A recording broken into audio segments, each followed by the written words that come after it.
You ask Tiger to solve. This deals with linear equations with one unknown. The final result is x equals 1. Let's solve it step by step. Simplify the expression. Expand the parentheses. Multiply the coefficients. Simplify the arithmetic.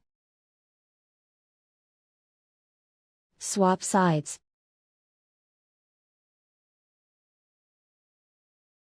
Group all constants on the right side of the equation. Add 20 to both sides. Simplify the arithmetic.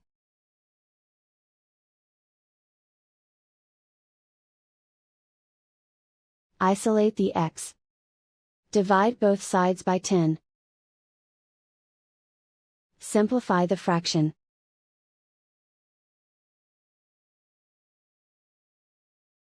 And so the final result is x equals 1.